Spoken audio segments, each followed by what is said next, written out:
Good afternoon.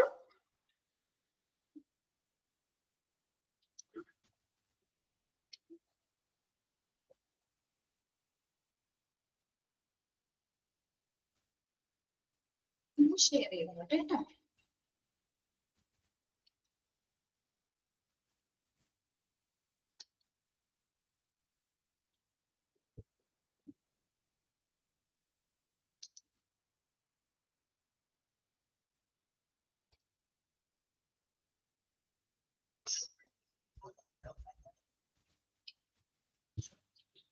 Okay, good afternoon.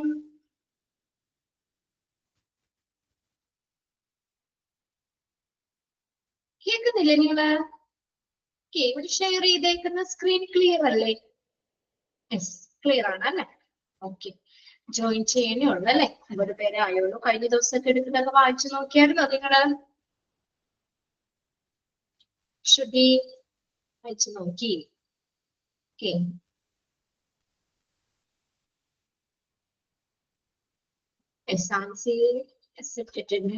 Okay, join ചെയ്യുന്നവര് ചെയ്യട്ടെ അല്ലേ? ഓക്കെ, നമ്മളപ്പോ ഇന്നലെ നമ്മൾ പറഞ്ഞത് ഏതായിരുന്നു? ഹോസ്പിറ്റൽ എക്യുപ്മെന്റ് മാനേജ്മെന്റ് അല്ലെ? അതില് 5 പോയിന്റ്സുകളാ പറഞ്ഞത്. ഏതൊക്കെയായിരുന്നു? പ്ലാനിങ് ഫോർ ദ എക്യുപ്മെന്റിനായിട്ടുള്ള പ്ലാനിങ്, ആസൂത്രണം, പർച്ചേസിംഗ് ഓഫ് എക്യുപ്മെന്റ്സ് പർച്ചേസ് ചെയ്യുന്നത്, ദെൻ മെയിൻ്റനൻസ് ഓഫ് എക്യുപ്മെന്റ്സിന്റെ പരിപാലനം, ദെൻ യൂട്ടിലൈസേഷൻ ഉപയോഗം, ദെൻ ഡിസ്കാർഡിങ് എക്യുപ്മെന്റ്സ് ഡിസ്കാർഡ് ചെയ്യുക, നിരസിക്കല് അല്ലെ? അപ്പൊ അങ്ങനെ 5 പോയിന്റ് ആണ് നമ്മൾ പറഞ്ഞല്ലേ. ഇനി അതിന്റെ ഡീറ്റെയിൽ ആണ് നെക്സ്റ്റ് സെക്ഷൻ വരുന്നത്. അതിന് ഓരോന്നും അതിന്റെ സബായിട്ട് നമുക്ക് പഠിക്കാണ്ട്. ഫസ്റ്റ് വൺ നമ്മൾ പറഞ്ഞത് planning the equipment, planning for the എക്യുപ്മെന്റ്സിനായിട്ടുള്ള ആസൂത്രണം. നോക്കി എങ്ങനെയാണ് നമ്മൾ പ്ലാൻ ചെയ്യുന്നത്? Choose the alternatives and select the best one. Important point is first needed. അത് വേണമെന്നില്ല കേട്ടോ, ആ ഒരു സെന്റൻസ് മതി അവിടെ. എങ്ങനെയാണ് നമ്മൾ സെലക്ട് ചെയ്യുന്നത്? Choose the alternatives and select the best one.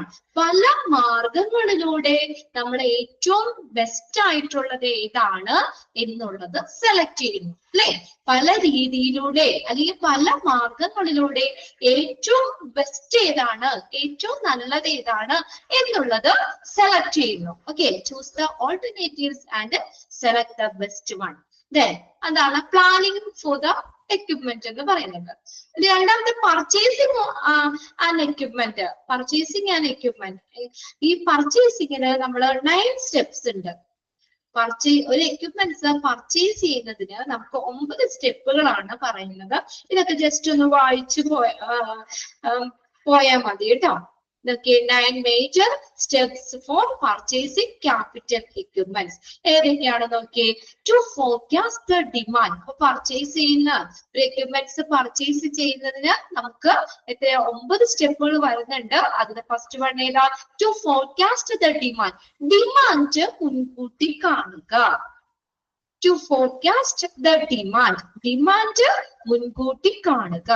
ഇനി നമ്മൾ അത് ഏത് എക്യുപ്മെന്റ് പർച്ചേസ് ചെയ്യുമ്പോഴും നമുക്ക് അതിന്റെ ഡിമാൻഡ്, അതിന്റെ ആവശ്യം എന്താണ്, ഹോസ്പിറ്റലിൽ അതിന്റെ ഇമ്പോർട്ടൻസ്, അതിന്റെ ഡിമാൻഡ് എന്താണെന്നുള്ളത് നമ്മൾ മുൻകൂട്ടി കാണുക. Then source of fund. പിന്നെ ഫണ്ടിനായിട്ടുള്ള നമ്മൾ സോഴ്സ്, ഉറവിടം, എവിടെ നിന്നാണ് നമുക്ക് വാങ്ങാനുള്ള പൈസ അല്ലെ? പിന്നെ അത് വാങ്ങണമെങ്കിൽ നമുക്ക് എന്ത് വേണം? ഫണ്ട് വേണം. ഫണ്ടിനായിട്ടുള്ള സോഴ്സ് ഓഫ് ഫണ്ട് എനിക്ക് ലോണുകളാകാം. Depreciation fund. ഡിപ്രീസിയേഷൻ ഫണ്ട് എന്ന് പറഞ്ഞാൽ അതായത് എന്തെങ്കിലും പുതിയ ആസ്തികൾ വാങ്ങാനായിട്ട് കമ്പനി മാറ്റിവെക്കുന്ന, ഹോസ്പിറ്റലാണെങ്കിൽ ഹോസ്പിറ്റല് മാറ്റിവെക്കുന്ന ഫണ്ടാണ് ഡിപ്രീസിയേഷൻ ഫണ്ട് എന്ന് പറയുന്നത്. And amount of money that a company has available a new asset. പുതിയ ആസ്തികള്, പുതിയ എക്യുപ്മെന്റ്സ് അങ്ങനെ എന്തെങ്കിലുമൊക്കെ വാങ്ങാനായിട്ട് ഒരു വിഹിതം, ഹോസ്പിറ്റലിന്റെ ആണെങ്കിൽ അങ്ങനെ, മറ്റുള്ള ഓർഗനൈസേഷന്റെ ആണെങ്കിൽ അതിന്റെ ഒരു വിഹിതം അതിന് വേണ്ടിയിട്ട് ഡിപ്രീസിയേഷൻ ഫണ്ട് എന്നുള്ളത് മാറ്റിവെക്കും. അങ്ങനെ ഒരു ഫണ്ട് ഉണ്ട്. ഇത് പുതിയ ആസ്തികൾ വാങ്ങാൻ മാറ്റിവെക്കുന്ന എമൗണ്ട്, അതാണ് ഡിപ്രീസിയേഷൻ ഫണ്ട്. അതാകാം. അല്ലെങ്കിൽ ഹോസ്പിറ്റൽ അക്യുമുലേറ്റഡ് പ്രോഫിറ്റ്, ഹോസ്പിറ്റലില് അടിഞ്ഞുകൂടി അക്യുമുലേറ്റ് ചെയ്യാമെങ്കിൽ അടിഞ്ഞുകൂടുക, അതായത് ഹോസ്പിറ്റലിലുള്ള പ്രോഫിറ്റ്, ഹോസ്പിറ്റലില് വന്നു ചേരുന്ന പ്രോഫിറ്റ് ലാഭമാകാം. അപ്പൊ അതൊക്കെയാണ് സോഴ്സ് ഓഫ് ഫണ്ട് എന്ന് പറയുന്നത്. ഏതൊക്കെ രീതിയിലാകാം? ലോൺസ് ആവാം, ഡിപ്രീസിയേഷൻ ഫണ്ട് ആവാം, ഹോസ്പിറ്റൽ അക്യുമുലേറ്റഡ് പ്രോഫിറ്റ്, ഹോസ്പിറ്റലിൽ സംഭരിക്കുന്ന ശേഖരിക്കുന്ന ലാഭമാകാം. അതൊന്ന് നോട്ട് ചെയ്തു കേട്ടോ, അത് മാത്രം ഒന്ന് അണ്ടർലൈൻ ചെയ്തിട്ടേ. അടുത്ത് നോക്കിയേ, സ്പെസിഫിക് പർപ്പസ് ഫണ്ട്. അടുത്തത് പേജ് നമ്പർ എത്രയാ? അജ്മി ഇവിടെ ചോദിച്ചിട്ടുണ്ട്, ഒന്ന് ഷെയർ ചെയ്തിട്ട് കൊടുത്തേ ആരെങ്കിലും. പേജ് നമ്പർ എത്രയാണുള്ളത്? 107. ഓക്കെ, 107. നോക്കി അടുത്തത്. അപ്പോ അല്ലെങ്കിൽ എന്താവാം? സ്പെസിഫിക് പർപ്പസ് ഫണ്ട്, അതായത് പ്രത്യേക ആവശ്യത്തിന് വേണ്ടി മാറ്റി വെച്ചിട്ടുള്ള ഫണ്ട് കേട്ടോ. സ്പെസിഫിക് പർപ്പസ് ഫണ്ട് ഏതൊക്കെയാവാം? സോഴ്സ് ഓഫ് ഫണ്ട് ഏതൊക്കെ രീതിയിലാവാം? എക്യുപ്മെന്റ്സ് പർച്ചേസ് ചെയ്യുന്ന ലോൺസ് ആവാം, ഡിപ്രീസിയേഷൻ ഫണ്ട് ആവാം, ഹോസ്പിറ്റൽ അക്യുമുലേറ്റഡ് പ്രോഫിറ്റ്, ആശുപത്രി സംഭരിക്കുന്ന ലാഭമാകാം, അല്ലെങ്കിൽ പ്രത്യേക ആവശ്യത്തിന് വേണ്ടിയുള്ള ഫണ്ട് ആവാം.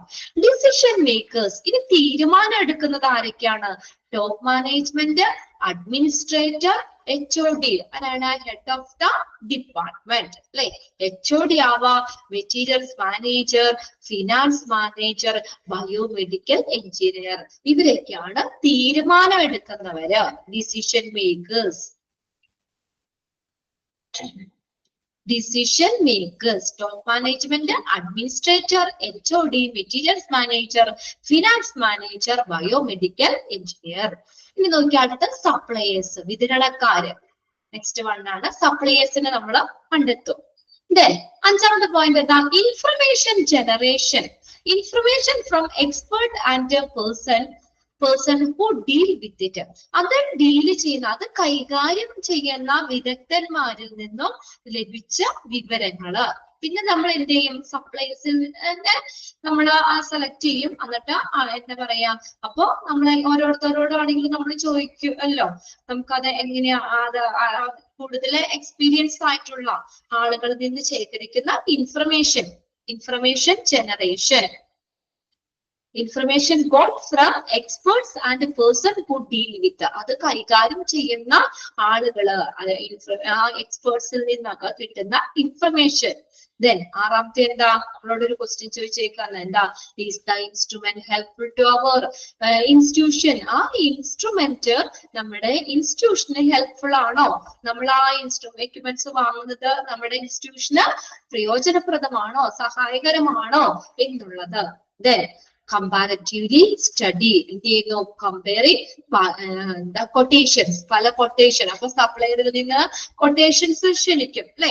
ഓരോരുത്തരും ഇത്ര എമൗണ്ടിന് നമുക്ക് മെറ്റീരിയൽസ് ഹോസ്പിറ്റലിൽ എത്തിക്കാമെന്ന കൊട്ടേഷൻസ് വിളിക്കും അല്ലെ. കൊട്ടേഷൻസ് അവർ കൊടുക്കും. അപ്പൊ എന്ത് ചെയ്യുന്നു? കൊട്ടേഷൻസ് അത് കമ്പയർ ചെയ്യുന്നു, കൊട്ടേഷൻസ് കമ്പയർ ചെയ്യും. എന്നിട്ട് അതിന് ഏതാണ് ഏറ്റവും ബെസ്റ്റ്, നമുക്ക് ഏറ്റവും സ്യൂട്ട് ഏത് സപ്ലയർ ആണെന്നുള്ളത് സെലക്ട് ചെയ്യുക ചെയ്യുന്നത്. Then financial tool. അടുത്തത് ഫിനാൻഷ്യൽ ടൂൾ, ബഡ്ജറ്റിംഗ്, ബഡ്ജറ്റിങ്ങും ചെലവും, ഫിനാൻഷ്യൽ ടൂൾസ്. ദെൻ അടുത്തത് പർച്ചേസ് ചെയ്യുന്നു. അടുത്തതാണ് ഇൻസ്റ്റലേഷൻ, അത് ഇൻസ്റ്റോൾ ചെയ്യുന്നു, അത് യഥാസ്ഥാനത്ത് സ്ഥാപിക്കുന്നു. നോക്കിയേ, AC ഫോർ സം എക്യുപ്മെന്റ് എന്നാട്ടോ അത്. ചില എക്യുപ്മെന്റ്സിന് നമ്മൾ AC തന്നെ വെക്കണം അല്ലെ.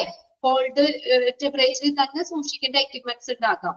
അപ്പൊ അത് നമ്മൾ ഇൻസ്റ്റാൾ ചെയ്യുമ്പോൾ അതിനുള്ള ഫെസിലിറ്റി അവിടെ ശരിയാക്കണം. AC ഫോർ സം എക്യുപ്മെന്റ്സ്, ചില എക്യുപ്മെന്റ്സിന് വേണ്ട AC, സ്പേസ് ഓഫ് റൂമിലെ സ്പേസ് അല്ലെ. ചിലത് വലിയ എക്യുപ്മെന്റ്സ്, അതൊക്കെ വെക്കാനുള്ള സ്പേസ് വേണം.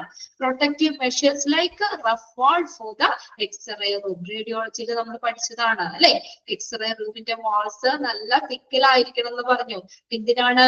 അവിടെ റേഡിയേഷൻസ് പുറത്തേക്ക് പെനിട്രേറ്റ് ചെയ്ത് പോകാതിരിക്കാൻ അല്ലെ. അതൊരു പ്രൊട്ടക്റ്റീവ് മെഷേഴ്സ്. അപ്പൊ നമ്മൾ അവിടെ റേഡിയോളജിയില് നമ്മൾ എന്താ, അവിടുത്തെ വാൾസുകള് എങ്ങനെയായിരിക്കണം? Rough walls for X-ray rooms. ഇതൊക്കെയാണ് ഇൻസ്റ്റോൾ ചെയ്യുമ്പോഴുള്ള കാര്യങ്ങൾ. ജസ്റ്റ് ആ പോയിന്റ്സ് എന്താണെന്ന് വായിച്ചു വെച്ചാൽ മതി കേട്ടോ. അതിൽ നിന്നൊന്നും അങ്ങനെ അധികം ക്വസ്റ്റ്യൻസ് കണ്ടിട്ടില്ല. ഇനി അവിടെ ഡിസിഷൻ മേക്കേഴ്സ് ആരാ, അവിടെ അത് വേണമെങ്കിൽ ഒന്ന് നോട്ട് ചെയ്തിടുക. പിന്നെ സോഴ്സ് ഓഫ് ഫണ്ടുകൾ ഏതൊക്കെയാണ്, ഹോസ്പിറ്റലിൽ നമ്മൾ ഇങ്ങനെയുള്ള മെറ്റീരിയൽസ് പർച്ചേസ് ചെയ്യാനുള്ള ഫണ്ട് ഏതെല്ലാം രീതിയിലാണ്, അത് രണ്ടും അവിടെ ഒന്ന് നോട്ട് ചെയ്തിട്ടേ കേട്ടോ, ഒന്ന് അണ്ടർലൈൻ ചെയ്തിട്ട്. ഇനി അടുത്തത് എക്യുപ്മെന്റ്സിന്റെ മെയിൻ്റനൻസ്, അതിന്റെ പരിപാലനം. എങ്ങനെ നമുക്കത് മെയിൻ്റനൻസ് ചെയ്യാം, അതിന്റെ പരിപാലനം നടത്താം. സയന്റിഫിക് അപ്രോച്ച് ടു എന്തൊക്കെയാണെന്നുള്ളതാണോ, അതിനകത്ത് നമ്മള് സോഴ്സ് ഓഫ് ഫണ്ടില്ലേ രണ്ടാമത്തെ പോയിന്റ്. ഇപ്പൊ വേണമെങ്കിൽ ചോദിക്കാം, എക്യുപ്മെന്റ്സ് പർച്ചേസ് ചെയ്യുമ്പോൾ നമുക്ക് പലതരത്തിലുള്ള ആ ഫണ്ട്, അതിന്റെ സോഴ്സ് ഏതൊക്കെയാണെന്ന് അതൊന്നും നോട്ട് ചെയ്യോ. ലോണുകള്, depreciation fund, hospital accumulated profit, specific purpose fund, പ്രത്യേക ഉദ്ദേശത്തിന് വേണ്ടിയുള്ള ഫണ്ട് അത്. പിന്നെ അവിടെ വേണമെങ്കിൽ നമുക്ക് അതും കൂടി ഒന്ന് നോട്ട് ചെയ്തു. ആ ഡിസിഷൻ മേക്കേഴ്സ് ആരൊക്കെയാണ് അത് ഇൻക്ലൂഡ് ചെയ്യുന്നതെന്ന് ചോദിക്കാം. Top management, administrator, HOD, materials manager, finance manager, biomedical engineer. ആ രണ്ട് പോയിന്റും അതിൽ നിന്ന് നോട്ട് ചെയ്തിട്ടേക്കാം കേട്ടോ. രണ്ടും മൂന്നാമത്തെ പോയിന്റും. ഓക്കെ, ക്ലിയർ ആണല്ലോ? യെസ്. എന്തെങ്കിലും ഡൗട്ട് ഉണ്ടെങ്കിൽ ചോദിക്കണം കേട്ടോ നിങ്ങൾ. അടുത്ത നോക്കിയേ, മെയിൻ്റനൻസ് ഓഫ് എക്യുപ്മെന്റ്സ്, എക്യുപ്മെന്റ്സിന്റെ പരിപാലനം. ഇവിടെ അവിടെ നോക്കിയേ, scientific approach to restrain the break down of an equipment is called maintenance. നമ്മൾ ചെയ്യാറുണ്ട് അല്ലെ മെയിൻ്റനൻസ്. എന്താ മെയിൻ്റനൻസ് എന്ന് പറയുന്നത്? എന്താ മെയിൻ്റനൻസ്? നമ്മൾ മെയിൻ്റനൻസ് വർക്ക് ചെയ്യാറുണ്ട്. എന്താ മെയിൻ്റനൻസ് എന്ന് പറഞ്ഞാൽ ഒരു എക്യുപ്മെന്റ്, ഇപ്പൊ ഇവിടെ എക്യുപ്മെന്റ് ആണ് ഇവിടെ ഉദ്ദേശിക്കുന്നത്, ഹോസ്പിറ്റൽ എക്യുപ്മെന്റ്. എത്രാമത്തെ പോയിന്റ് നമ്മൾ ചോദിച്ച്? മാനേജ്മെന്റ്. ആ 5 പോയിന്റ് അല്ലേ? അതൊന്ന് നോട്ട് ചെയ്ത് വെച്ചോ കേട്ടോ. 5 പോയിന്റ്സുകൾ ഒന്ന് നോട്ട് ചെയ്തു. അതിന്റെ സപ്പ് ഒന്നും അങ്ങനെ ജസ്റ്റ് ഒന്ന് നോക്കിയാൽ മതി. ഇമ്പോർട്ടന്റ് ഞാൻ പറഞ്ഞുതരാം. അപ്പൊ അതൊക്കെ ഒന്ന് ടിക്ക് ചെയ്ത് പഠിക്കാം. അപ്പൊ നമുക്ക് എന്താണ് മെയിൻ്റനൻസ് എന്ന് പറഞ്ഞ എന്താ മെയിൻ്റനൻസ് എന്ന് പറഞ്ഞത്? നമ്മള് ഒരു എന്തെങ്കിലും അത് തകർച്ച തടയുന്ന കാര്യമാണ് അല്ലെ? നമ്മുടെ വീട്ടിലും പല മെയിൻ്റനൻസ് ചെയ്യേണ്ട, അത് കേടായി പോകുന്നത് നമ്മൾ തടയുന്നതാണ് മെയിൻ്റനൻസ്. അപ്പൊ മെയിൻ്റനൻസ് ഒക്കെ ചെയ്താൽ അത് ചീത്തയാവൂല. അതല്ലേ മെയിൻ്റനൻസ് എന്ന് പറയുന്നത്. മെയിൻ്റനൻസ് വർക്കുകൾ ചെയ്യാറുണ്ട്, എന്തെങ്കിലും സാധനങ്ങൾ നമ്മൾ ഇടയ്ക്ക് മെയിൻ്റനൻസ് ചെയ്യാറുണ്ട്. എന്താ അത് തകർച്ച തടയുന്ന കാര്യമാണ്. അതൊന്ന് നോട്ട് ചെയ്തോ കേട്ടോ. സയന്റിഫിക് അപ്രോച്ച് ടു റീസ്റ്റെയിൻ എന്ന് പറഞ്ഞാൽ തടയുക. The breakdown of an equipment, ഒരു എക്യുപ്മെന്റിന്റെ തകർച്ച തടയുന്ന സമീപനമാണ്, ശാസ്ത്രീയമായ സമീപനമാണ് മെയിൻ്റനൻസ് എന്ന് പറയുന്നത്. അപ്പൊ അങ്ങനെയല്ല ചോദിക്കാം അവിടെ. Scientific approach to restrain the break down of an equipment is called dash. എന്താ പറയുന്നേ? ഒരു എക്യുപ്മെന്റിന്റെ തകർച്ച തടയുന്നതിനുള്ള ഒരു ശാസ്ത്രീയമായ സമീപനമാണ് മെയിൻ്റനൻസ്. പോയിന്റ് അണ്ടർലൈൻ ചെയ്തോട്ടോ അത്. ഇനി മെയിൻ്റനൻസ് നമുക്ക് 3 രീതിയിൽ തിരിക്കാം. Divide into 3. മെയിൻ്റനൻസ് നമുക്ക് 3 രീതിയിൽ നടത്താം. ഏതൊക്കെയാണ്? Preventive maintenance, preventive maintenance, detective maintenance, break down. ഏതൊക്കെയാണ് 3 രീതികൾ? ഈ 3 രീതിയിൽ നമ്മൾ മെയിൻ്റനൻസ് നടന്നത് ഏതൊക്കെയാ? പ്രിവെന്റീവ് ഉണ്ട്, ഡിറ്റക്റ്റീവ് മെയിൻ്റനൻസ് ഉണ്ട്, ദെൻ ബ്രേക്ക് ഡൗൺ ഉണ്ട്. പ്രിവെന്റീവ് എന്ന് പറഞ്ഞ എന്താ? ബ്രാക്കറ്റിൽ കൊടുത്തിട്ട് ഷെഡ്യൂൾഡ്. അതെന്താ? Done periodically. DONE ഉണ്ട് കേട്ടോ. DONE, done. Done periodically. അത് ഇടയ്ക്കിടയ്ക്ക് നമ്മൾ ഷെഡ്യൂളിലാണ്. ഇപ്പൊ എല്ലാ മാസത്തിലും നമുക്ക് ചെയ്യാം, അല്ലെങ്കിൽ വീക്കിലി ആയിട്ട് എല്ലാ ആഴ്ചയിലും അങ്ങനെ ചെയ്യാം, അല്ലെങ്കിൽ 2 മാസം കൂടുമ്പോൾ ചെയ്യാം. അതൊരു ഷെഡ്യൂൾഡ് ആണ്. ഇന്ന ടൈമിൽ നമ്മൾ അത് എന്താ മെയിൻ്റനൻസ് ചെയ്യും. അങ്ങനെ ചെയ്യാറില്ല ചിലത് ഇടയ്ക്കിടയ്ക്കൊക്കെ നമ്മളിങ്ങനെ ഡൺ പീരിയോഡിക്കലി. അത് നോട്ട് ചെയ്യാം കേട്ടോ. Done periodically. എങ്ങനെ ചെയ്യുന്നത്? പീരിയോഡിക്കലി, ഇടയ്ക്കിടയ്ക്ക്. വൺസ് ഇൻ എ ഇയർ 2, അതായത് 1-2 വർഷത്തിലൊക്കെ ഒരിക്കല്, ഒരു വർഷത്തിലൊരിക്കല്, 2 വർഷം കൂടുമ്പോൾ ഒരിക്കല്. ഇവിടെ തന്നെ വൺസ് ഇൻ എ ഇയർ 2. എന്താ? Year or 2. Once in a year or 2. ഒരു വർഷം 2 വർഷം അല്ലെ? 1-2 വർഷത്തിൽ ഒരിക്കൽ once in a year or 2. ഒരു ഓവാർന്നും കൂടെ അവിടെ ചേർത്തു. അപ്പൊ ഒരു വർഷം കൂടുമ്പോഴോ അല്ലെങ്കിൽ 2 വർഷം കൂടുമ്പോഴോ അങ്ങനെ നമ്മൾ ഒരു ഷെഡ്യൂളിലാണ് അവിടെ മെയിൻ്റെനൻസ് ചെയ്യുന്നത്. ഇനി ഡിറ്റക്റ്റീവ് മെയിൻ്റെനൻസ് എന്ന് പറഞ്ഞാൽ എന്താ? ഡിറ്റക്റ്റീവ് എന്ന് പറഞ്ഞാൽ കുറ്റം കണ്ടുപിടിക്കാനായിട്ട്. ഡിറ്റക്റ്റീവ് അതായിട്ട് നമ്മൾ കേട്ടിട്ടില്ലേ? ഡിറ്റക്റ്റീവ് എന്താ? കുറ്റം കണ്ടുപിടിക്കാനായിട്ട്. That for finding a particular problem, ഒരു പ്രത്യേക പ്രശ്നം കണ്ടുപിടിക്കാൻ.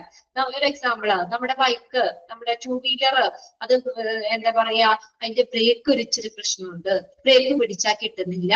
അപ്പൊ നമ്മൾ എന്താ, അത് മാത്രം നോക്കിയാൽ മതിയല്ലോ. നമ്മൾ നന്നാക്കാൻ കൊടുക്കുമ്പോ എന്താ മീൻസ് ബ്രേക്കിന് പ്രശ്നമുണ്ടെന്ന് പറയും. ഒരു പർട്ടിക്കുലർ പ്രശ്നം എന്താണ് അല്ലെ കണ്ടുപിടിക്കാൻ വേണ്ടിയിട്ടാണ്.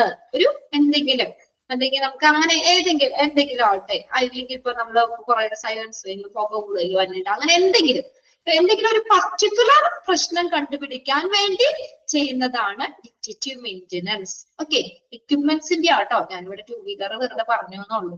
അതായത് എന്താ പറയാ, എക്യുപ്മെന്റ്സിന്റെ അങ്ങനെ എന്തെങ്കിലും ഒരു പ്രത്യേക പ്രശ്നം കണ്ടുപിടിക്കാൻ വേണ്ടി ചെയ്യുന്നതാണ് ഡിറ്റക്റ്റീവ് മെയിൻ്റെനൻസ്. പേടിയെന്നറിയാം, നമുക്ക് ആ കുറ്റം, അതിനെന്താണ് കേട്, അത് കണ്ടുപിടിക്കാൻ വേണ്ടിയിട്ട്. ഇനി അടുത്ത എന്താ? Break down. ബ്രേക്ക് ഡൗൺ എന്ന് പറഞ്ഞാൽ the machine will be break down and will not work. Activity not completed here. ഇവിടെ ആക്ടിവിറ്റി പൂർണ്ണമാവുന്നില്ല.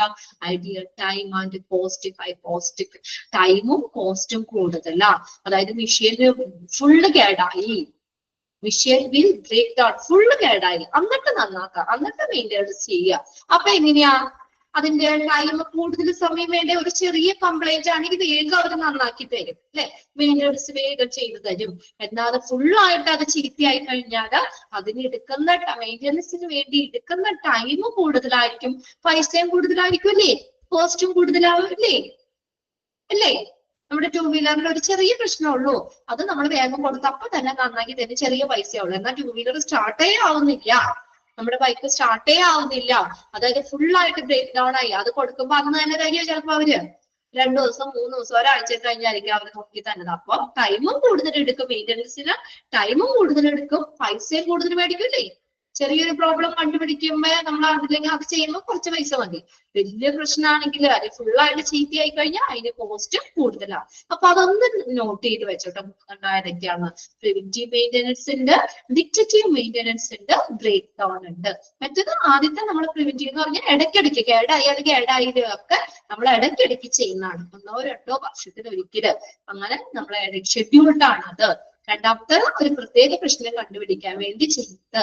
ബ്രേക്ക് ഡൗൺ എന്ന് പറഞ്ഞാൽ പൂർണ്ണമായിട്ട് അല്ലെ വർക്ക് ഒന്നും ചെയ്യുന്നില്ല, അത് മെയിൻ്റെനൻസ് ചെയ്യുന്നത്. ക്ലിയർ അല്ലേ? അത് ഇതാണ് 3 പോയിന്റ്. അടുത്തതിലേക്ക് പോകാം. ഇനി അടുത്ത് നോക്കിയാൽ shortage of proper and sufficient maintenance in a hospital will finally leads to. ഇനി ഇങ്ങനെ ഹോസ്പിറ്റലില് എക്യുപ്മെന്റ്സ് കംപ്ലൈന്റ് ആയി, അത് പ്രോപ്പർ ആയിട്ട് അവര് മെയിൻ്റെനൻസ് ചെയ്യുന്നില്ല. അപ്പൊ എന്താ പറ്റുന്നേ? അങ്ങനെ വരുമ്പോ sufficient the shortage of proper and sufficient maintenance in a hospital will finally leads to. അപ്പൊ ഇതിന് പ്രോപ്പർ ആയിട്ട് അല്ലെങ്കിൽ സഫീഷ്യന്റ് ആയിട്ടുള്ള മെയിൻ്റെനൻസിന്റെ അഭാവം, ഷോർട്ടേജ് അല്ലെ, ഷോർട്ടേജ് അതിന്റെ അഭാവം എന്തിലേക്ക് കാരണമാകും? എന്തിന് കാരണമാകും നോക്കിയേ? Risk of safety, security of patient and hygiene. ഒന്നാമത്തെ എന്താണ്? നമ്മളൊരു എക്യുപ്മെന്റ് ചീത്തയായി, അത് മെയിൻ്റെനൻസ് ചെയ്യുന്നില്ല, ഹോസ്പിറ്റലുകാരെ അങ്ങനെ തന്നെ വെച്ച, അതുകൊണ്ടാണ് അടുത്ത ആളെ ചെയ്യണത്. അങ്ങനെ വരുമ്പോ എന്താ? അവർക്ക് സേഫ്റ്റി ഉണ്ടോ? ആ കേടായ എക്യുപ്മെന്റ്സിന് നമുക്ക് എന്തെങ്കിലും നോക്കുമ്പോൾ നമുക്ക് സേഫ്റ്റി ഉണ്ടോ പേഷ്യൻസിന്? Patient safety, security and hygiene അല്ലെ. ഹൈജീൻ നമ്മുടെ ഹൈജീനെ ബാധിക്കും അല്ലെ. നമുക്ക് എന്തെങ്കിലും എന്താ പറയാ, നമുക്ക് എന്തെങ്കിലും അതിലൂടെ ഇൻഫെക്ഷനോ കാര്യങ്ങളോ അങ്ങനെയൊക്കെ വരാൻ സാധ്യതയുണ്ട് ഇല്ലേ? ഈ മെയിൻ്റെനൻസിന്റെ അഭാവം എന്തിന് കാരണമാകുന്നു? പേഷ്യന്റിന് സേഫ്റ്റിക്ക്, സെക്യൂരിറ്റി, അവരുടെ ഹൈജീന് പ്രശ്നമാകുന്നു. അടുത്ത് നോക്കിയേ, loss of utilisation and revenue owing to failure. ഇപ്പൊ നമ്മളത് ഫെയിലിയർ ആയി കിടക്കുമ്പോൾ നമുക്കത് ഉപയോഗിക്കുന്നില്ല അല്ലെ. ഇപ്പൊ എക്സ്റേ, റേഡിയോളജിയില് ഒരു എക്സ്റേ മെഷീൻ കേടായി, അത് അവര് നന്നാക്കിയില്ല, അതിന്റെ ഒരു പ്രോപ്പർ ആയിട്ട് മെയിൻ്റെനൻസ് ചെയ്തില്ല. അപ്പൊ അത് ഉപയോഗിക്കാതിരിക്കുമ്പോൾ ഹോസ്പിറ്റലിന് നഷ്ടം വരൂലേ? ഹോസ്പിറ്റലിന് നഷ്ടം വരൂലേ? അത് loss of utilisation and revenue owing to failure മൂലം, അത് കേടായത് മൂലം നമുക്ക് അവിടെ ചെയ്യാൻ പറ്റൂല. അപ്പൊ അവിടെ എക്സ്റേ എടുക്കാൻ വരുന്നവര് ഇവിടെ മെഷീൻ കംപ്ലൈന്റ് വേറെ സ്ഥലത്ത് പോകാൻ പറയുമ്പോ അവര് വേറെ ഡയഗ്നോസ്റ്റിക് ലാബിൽ ചെന്നിട്ട് എക്സ്റേ ഒക്കെ എടുത്തോണ്ട് വരും അല്ലെ? അപ്പൊ ഹോസ്പിറ്റലിന് നഷ്ടം വന്നില്ലേ? റവന്യൂ, വരുമാനത്തിന് നഷ്ടം വന്നു. Failure, break down and closure of area of equipment for repair. അപ്പൊ ആ ഏരിയ നമ്മൾ റിപ്പയർ ചെയ്യാൻ വേണ്ടി അടച്ചിടും അല്ലെ? റേഡിയോളജി ഡിപ്പാർട്ട്മെന്റ് അടച്ചിട്ടേക്കുവാണ്. അവിടത്തെ മെഷീൻസ് കേടാണ്, അത് പ്രോപ്പർ ആയിട്ട് മെയിൻ്റെനൻസ് ചെയ്തില്ല. അപ്പൊ അങ്ങനെ അത് ആ ഏരിയ അടച്ചിടുമ്പോൾ ഉപകരണങ്ങളുടെ തകർച്ച മൂലം അത് ആ ഒരു ഏരിയ അടച്ചിടുമ്പോൾ നമുക്ക് വരുന്ന നഷ്ടം, ഹോസ്പിറ്റലിന് വരുന്ന നഷ്ടം. കിട്ടിയോ? രണ്ടാമത്തെ പോയിന്റ് ക്ലിയർ ആണോ? ഇനി അതായത് മെയിൻ്റെനൻസ് ചെയ്യേണ്ട വരെ ആ ഏരിയ അടച്ചിടണം. അപ്പൊ നമുക്ക് അങ്ങനെ നഷ്ടം വരാം, അപ്പോഴുണ്ടാകുന്ന നഷ്ടം. അടുത്ത നോക്കി, ലോസ് ഓഫ് ഗുഡ്വിൽ. അപ്പൊ ഹോസ്പിറ്റലിന് പേരുണ്ടാവോ? പ്രശസ്തി ഉണ്ടാവോ? ഹോസ്പിറ്റലിന് ആ നല്ലൊരു പേര് പോകൂലേ? Loss of goodwill owing to inefficiency and declining standards. Inefficiency, കാര്യക്ഷമതയില്ലായ്മയും ആ നിലവാര തകർച്ചയും കാരണം. ഡിക്ലൈനിങ് സ്റ്റാൻഡേർഡ് തകരുന്നത്, കുറയുന്നത്. ഇൻഎഫിഷ്യൻസി, അത് ഹോസ്പിറ്റലിന്റെ കാര്യക്ഷമതയില്ലായ്മയല്ലേ? ഒരു എക്യുപ്മെന്റ് കേടായി അല്ലെങ്കിൽ എന്തെങ്കിലും ഇതായി കഴിഞ്ഞോ പറഞ്ഞായിട്ട് എന്താ മോളെ ചോദിച്ചത്? ഗുഡ്വിൽ എന്ന് വെച്ചാൽ അതിന്റെ പ്രശസ്തി. ഇപ്പൊ ഞാനേ ഇപ്പൊ ആരൊക്കെയാണ്, ഐഷ, എനിക്കിപ്പോ എന്തെങ്കിലും വയ്യാതെ വന്നു, ഐഷ എന്നോട് പറഞ്ഞേ ഇന്ന ഹോസ്പിറ്റലിൽ പോയാ മതി എന്ന് പറഞ്ഞു. ഐഷ റെക്കമെൻഡ് ചെയ്തിട്ട് ഞാൻ ആ ഹോസ്പിറ്റലിൽ ചെന്നു.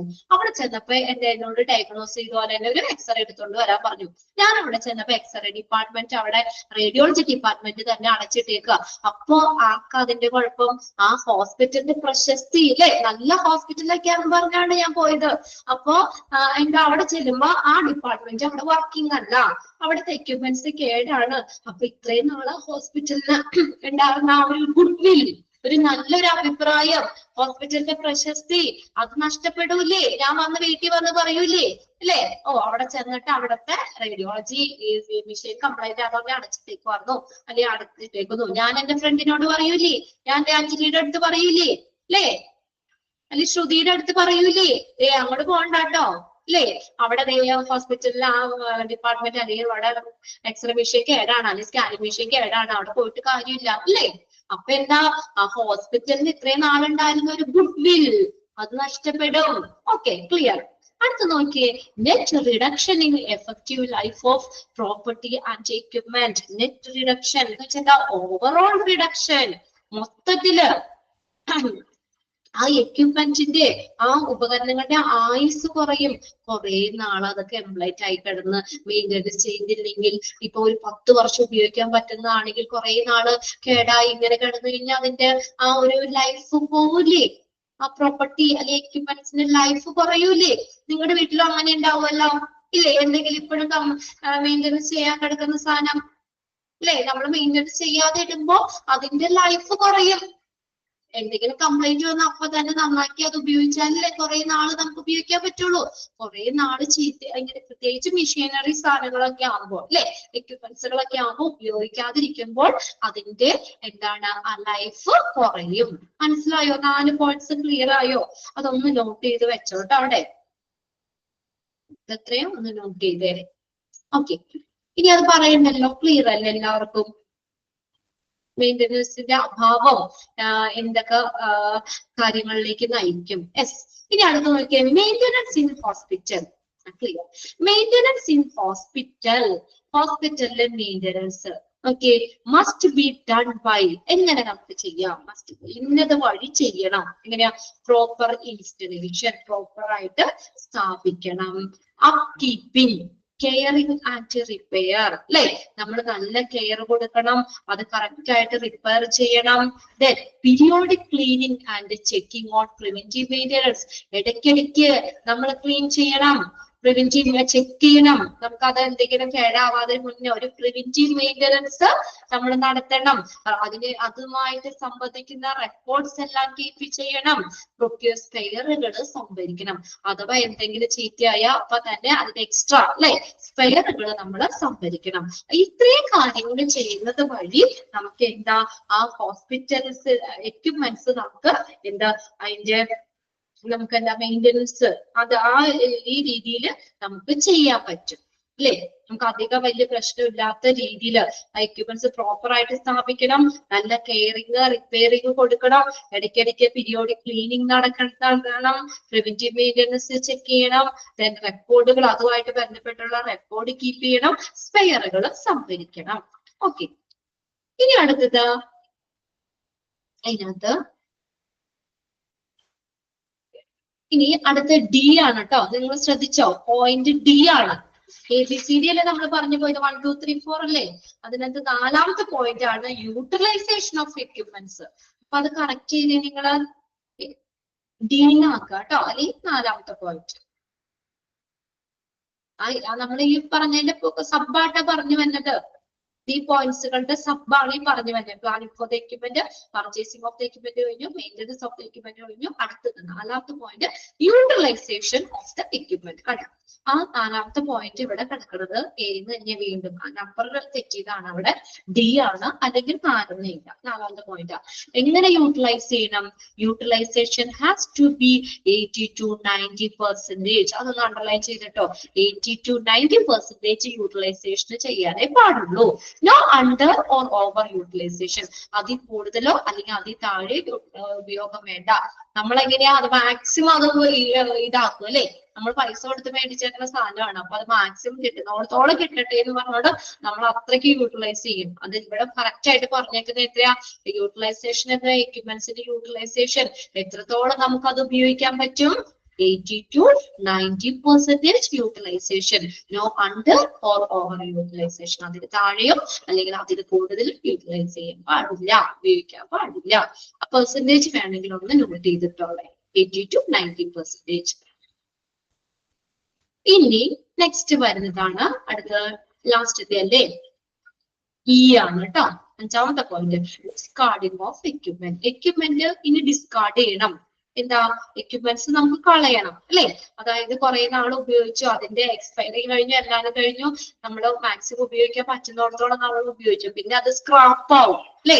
പിന്നെ അത് സ്ക്രാപ്പ് ആവും. അപ്പൊ അത് പിന്നെ അങ്ങനെ സൂക്ഷിച്ചു വെച്ചിട്ട് കാര്യമുണ്ടോ? അത് നമ്മൾ എന്ത് ഡിസ്കാർഡ് ചെയ്യണം, തള്ളിക്കളയുന്നു. Discarding of equipment. Okay, a scrap item for reselling and giving to free hospital. അപ്പൊ എങ്ങനെ കൊടുക്കാം? നമുക്ക് ഒന്നില്ലെങ്കിൽ സ്ക്രാപ്പ് ആയിട്ട് കൊടുക്കാം അല്ലെ. സ്ക്രാപ്പ് ആയിട്ട് കൊടുക്കാമല്ലോ, റീസെല് ചെയ്യാലോ, സ്ക്രാപ്പ് ഐറ്റത്തിൽ കൊടുക്കാം. അല്ലെങ്കിൽ ഒത്തിരി വലിയ പ്രശ്നമൊന്നും ഇല്ല. ഇപ്പൊ നമ്മുടെ ഹോസ്പിറ്റൽ വലിയ ഹോസ്പിറ്റലാണ്, നമുക്ക് പുതിയ ഒരു ടെക്നോളജി അല്ലെങ്കിൽ പുതിയത് വന്നപ്പോ അത് മേടിച്ചപ്പോ പഴയ എക്യുപ്മെന്റ്സ് ആണെങ്കിൽ നമുക്ക് അത് അവിടെ നിന്ന് എങ്ങനെ കളയാൻ പറ്റും? നമുക്ക് അതാണ് റീസെല് ചെയ്യാം, സ്ക്രാപ്പിൽ കൊടുക്കാം. അല്ലെങ്കിൽ എന്താണ് giving free to small hospital. ചെറിയ ഹോസ്പിറ്റലുകൾക്ക് ഫ്രീ ആയിട്ട് കൊടുക്കാം. അത് അവർക്ക് ഉപയോഗിക്കാൻ പറ്റുന്ന കണ്ടീഷൻ ആണെങ്കിൽ കേട്ടോ. മറ്റുള്ള ഹോസ്പിറ്റലിന് ഉപയോഗിക്കാൻ പറ്റുന്ന കണ്ടീഷനൊക്കെ ആണെങ്കിൽ ചെറിയ ഹോസ്പിറ്റലുകൾക്ക് ഫ്രീ ആയിട്ട് കൊടുക്കാം, അല്ലെങ്കിൽ സ്ക്രാപ്പ് ഐറ്റത്തിലും കൊടുക്കാം. അപ്പൊ അങ്ങനെ നമ്മള് ഈ 5 പോയിന്റും അവിടെ കഴിഞ്ഞു. ഓക്കെ, അത്രയും കാര്യങ്ങൾ ഒന്ന് മനസ്സിലാക്കി വെച്ചാൽ മതി. ഇനി അടുത്തത് നമ്മൾ നോക്കുന്നത് prime difference between ordinary purchase and capital. ഒന്ന് കറക്റ്റ് ചെയ്തേ. CAPITAL, capital equipment purchase. Ordinary പർച്ചേസും ക്യാപിറ്റൽ എക്യുപ്മെന്റ് പർച്ചേസും തമ്മിലുള്ള വ്യത്യാസം എന്താണ്? നമ്മൾ ചെയ്യാറുണ്ട് അല്ലെ.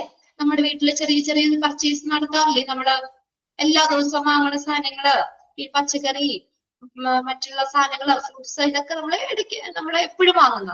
എന്നാൽ ക്യാപിറ്റൽ എക്യുപ്മെന്റ് എന്ന് പറഞ്ഞാൽ നമ്മുടെ വീട്ടിനെ സംബന്ധിച്ച് എന്താ പറയാ, വലിയ കൂടിയ അവസ്ഥ. ഒരു ഫ്രിഡ്ജ് വാങ്ങുക, TV വാങ്ങുക, അതൊക്കെ എന്നൊന്നും വാങ്ങണതാണോ? ആക്ച്വലി അവിടെ മെസ്സേജ് ഇട്ടിട്ടുണ്ട്. എക്സാമ്പിൾ TV, ശരി ഞാൻ പറയാം. അപ്പോഴത്തേക്കും TV ഇട്ടിട്ടുണ്ട്. TV, ഫ്രിഡ്ജ് ഇതൊക്കെ ഇടയ്ക്കിടയ്ക്ക്. അപ്പൊ അതിൽ ആ ഒരു 2 പർച്ചേസിലും വ്യത്യാസം ഇല്ലേ? ആ രണ്ട് പർച്ചേസ് നടത്തുന്ന വ്യത്യാസമില്ലേ? അത് ഇവിടെ ഒന്ന് ശ്രദ്ധിച്ചേ. ഇവിടെ എന്തൊക്കെയാന്ന് നോക്കിയാ പറഞ്ഞേക്കണേ. എന്തൊക്കെയാണ്? എക്സ്റ്റെന്റ് ഓഫ് നെഗോഷിയേഷൻ, ചർച്ചയുടെ നീളൽ. High in capital equipment purchase and low in ordinary purchase. Capital equipment എന്ന് പറഞ്ഞാൽ വില കൂടിയ വസ്തുക്കളാണ് അല്ലെ പർച്ചേസ് ചെയ്യുന്നതാണ്, ഇടയ്ക്കിടയ്ക്ക് വാങ്ങുന്നതല്ല, സ്ഥിര ആസ്തികളാണ് ഹോസ്പിറ്റലിൽ. അങ്ങനെ പർച്ചേസ് ചെയ്യുമ്പോൾ അതിന്റെ നെഗോഷിയേഷൻ എന്ന് വെച്ചാൽ ചർച്ചയുടെ നീളന് കൂടുതലായിരിക്കും അല്ലെ. കുറച്ചുകൂടി ആലോചിച്ചിട്ടേ നമ്മൾ ചെയ്യുള്ളൂ.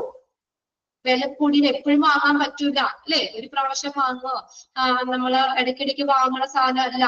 അപ്പൊ അങ്ങനെയുള്ളത് വാങ്ങുമ്പോൾ നമ്മൾ എന്ത് ചെയ്യുന്നു നമ്മളെ എല്ലാവരും കൂടി ആലോചിച്ച് അല്ലെ, കുറച്ചുകൂടി ചർച്ചകൾ കുറച്ചുകൂടി നടത്തി, അല്ലെങ്കിൽ ചർച്ചയുടെ നീളല് കൂടുകയാണ്. ഓർഡിനറി പർച്ചേസിന് അത്രയും വേണോ? ഒരു നിസ്സാര സംഭവങ്ങൾ പർച്ചേസ് ചെയ്യാനാണെങ്കിൽ അത്രയും വേണ്ട. അതാണ് ലോ ഇൻ ഓർഡിനറി പർച്ചേസിൽ എക്സ്റ്റെന്റ് ഓഫ് നെഗോഷിയേഷൻ ലോ ആയിരിക്കും. നമ്മുടെ വീട്ടിലും അങ്ങനെയല്ലേ, ഒരു TV, ഫ്രിഡ്ജ് അങ്ങനെ വലിയ സാധനം മേടിക്കുകയും വീട്ടിലെ അച്ഛനും അമ്മയും അച്ചാച്ചനും അച്ചാമ്മയും എല്ലാവരും കൂടി ഒന്ന് ആലോചിച്ചിട്ടല്ലേ ചെയ്യുള്ളൂ അല്ലെ. ഒരു മുതൽ മുടക്കായിട്ട് നമ്മൾ എന്തെങ്കിലും സംഭവങ്ങൾ വാങ്ങുമ്പോ എന്നാൽ ഇച്ചിരി പച്ചക്കറി മേടിക്കണം, പലചരക്ക് മേടിക്കണമെങ്കിൽ എല്ലാവരും കൂടി ആലോചിക്കേണ്ട ആവശ്യമുണ്ടോ? അല്ലേ? അത് ചെറിയൊരു കാര്യമാണ്. അതിനത്രയും എന്ത് ചെയ്യേണ്ട ഡിസ്കഷൻ വേണ്ട. ക്ലിയർ ആയി ഒന്നാമത്തെ പോയിന്റ്? ഓക്കെ അല്ലേ? രണ്ടാമത്തെ ഇനിയാണ് ഇതിനെടുക്കുന്ന ടൈമാണ് ലീഡ് ടൈം റിക്വയർമെന്റ്.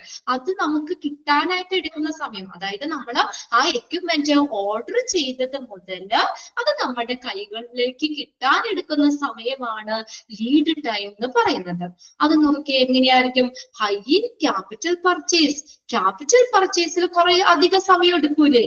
പെട്ടെന്ന് നമുക്ക് ഓർഡർ ചെയ്താൽ കിട്ടും. അത് വലിയ എക്യുപ്മെന്റ്സുകളൊക്കെയാണ്. അതെന്താ, ആ എടുക്കുന്ന ടൈം, നമുക്ക് കിട്ടാൻ എടുക്കുന്ന ടൈം കൂടുതലായിരിക്കും. And low in ordinary purchase. Ordinary purchase എന്ന് പറഞ്ഞാൽ സിമ്പിൾ ആയിട്ടുള്ള കാര്യം, പെട്ടെന്ന് തന്നെ നമുക്ക് ഓർഡർ ചെയ്താൽ അപ്പൊ തന്നെ കിട്ടും അല്ലെ. പിന്നെ ലീഡ് ടൈം ഓർഡിനറി പർച്ചേസിൽ ലോ ആയിരിക്കും, കുറവായിരിക്കും. ക്ലിയർ ആണ് അല്ലെ? ക്യാപിറ്റൽ എക്യുപ്മെന്റിൽ ലീഡ് ടൈം കൂടുതലായിരിക്കും, ഓർഡിനറി പർച്ചേസിൽ എടുക്കുന്ന ആ ലീഡ് ടൈം കുറവായിരിക്കും. ഇനി സൈസ് ഓഫ് എക്സ്പെൻഡിച്ചർ. ഇനി ചെലവ് എങ്ങനെയാ? ക്യാപിറ്റൽ എക്യുപ്മെന്റ് വാങ്ങുമ്പോൾ ചെലവ് എങ്ങനെയായിരിക്കും? കൂടുതൽ വേണ്ടേ? കുറച്ചധികം പൈസ കൊടുക്കണ്ടേ നമ്മള്? കോസ്റ്റ് കൂടുതലാണ് അവിടെ. Very high in capital equipment. Cost എങ്ങനെയാ? സൈസ് ഓഫ് ദ എക്സ്പെൻഡിച്ചർ, അതിന്റെ ചെലവ് എങ്ങനെയായിരിക്കും? അത് കൂടുതലായിരിക്കും. എന്താ? ഓർഡിനറി പർച്ചേസിൽ ലോ ആയിരിക്കും, very low in ordinary purchase. Then availability of sources. എങ്കിൽ അത് ലഭിക്കാനുള്ള സോഴ്സ്, അതിന്റെ ഉറവിടം എങ്ങനെയായിരിക്കും? എല്ലായിടത്തൊന്നും കിട്ടോ നമുക്ക്? ഇല്ല അല്ലെ. അതിന് സ്പെസിഫിക് ആയിട്ടുള്ള ഇത് ഇവിടുന്ന് മാത്രമേ കിട്ടുള്ളൂ. Availability of sources very low in capital equipment അല്ലെ. നമുക്ക് ആ സോഴ്സിന്റെ അവൈലബിലിറ്റി കുറവായിരിക്കും. ക്യാപിറ്റൽ എക്യുപ്മെന്റ് പർച്ചേസിന് അവൈലബിലിറ്റി കുറവായിരിക്കും. നമുക്കൊരു ഫ്രിഡ്ജ് മേടിക്കണം, നമ്മുടെ തൊട്ടടുത്തുള്ള കടയിൽ നിന്ന് കിട്ടുമോ? ഫ്രിഡ്ജ് കിട്ടുമോ? TV മേടിക്കണം, തൊട്ടടുത്തുള്ള കടയിൽ നിന്ന് കിട്ടുമോ? ഇല്ല അല്ലെ. അതിന്റെ സോഴ്സ് നമുക്ക് കിട്ടാനുള്ള അവൈലബിലിറ്റി കുറവായിരിക്കും, സോഴ്സ് കുറവായിരിക്കും. എന്നൊരു പച്ചക്കറി മേടിക്കണം, നമ്മുടെ തൊട്ടടുത്തുള്ള കടയിലുണ്ട്, ഇഷ്ടംപോലെ കടകളുണ്ട്, ഇഷ്ടംപോലെ കടയിലെ പച്ചക്കറി ഉണ്ട് അല്ലെ. എന്നാൽ ഇങ്ങനെയുള്ള സാധനങ്ങൾ എല്ലാ പെട്ടിക്കടയിലും ഉണ്ടാവുമല്ലോ. അതാണ് ആ ഡിഫറൻസ്. മനസ്സിലായില്ലേ അവിടെ? Availability of sources very low in capital equipment purchase and high in ordinary purchase. Okay, അത്രേ ഉള്ളൂ ആ ഒരു പോർഷൻ ട്ടോ. ഒന്ന് വായിച്ചു വെച്ചോ, അതിന്റെ ഡിഫറൻസ് കാര്യം മനസ്സിലായല്ലോ നിങ്ങൾക്ക്? അത് നമ്മുടെ ഒരു ബുദ്ധിക്ക് തന്നെ നമുക്ക് ആലോചിച്ച് എഴുതാവുന്നേ ഉള്ളൂ അത്. ഓക്കെ, ഇനി അടുത്തത് 3 way to obtain an item into organization. ഒരു ഓർഗനൈസേഷനിലേക്ക്, ഒരു സ്ഥാപനത്തിലേക്ക് അല്ലെങ്കിൽ ഹോസ്പിറ്റലിലേക്ക് ഐറ്റംസ് നമുക്ക് കിട്ടാനുള്ള, ഈ മെറ്റീരിയൽസ് കിട്ടാനുള്ള മാർഗങ്ങളാണ് പറഞ്ഞേക്കുന്നത്. 3 way to obtain an item into an organization. ഒരു ഓർഗനൈസേഷനിലേക്ക് ഈ മെറ്റീരിയൽസ് കിട്ടാനുള്ള മാർഗങ്ങൾ ഏത് രീതിയിലൂടെയൊക്കെ കിട്ടാം? നമ്മളെങ്ങനെയാ വാങ്ങുന്നേ? നമ്മളെങ്ങനെ നമ്മുടെ വീട്ടിലേക്ക് എക്യുപ്മെന്റ്സ് വാങ്ങണേ?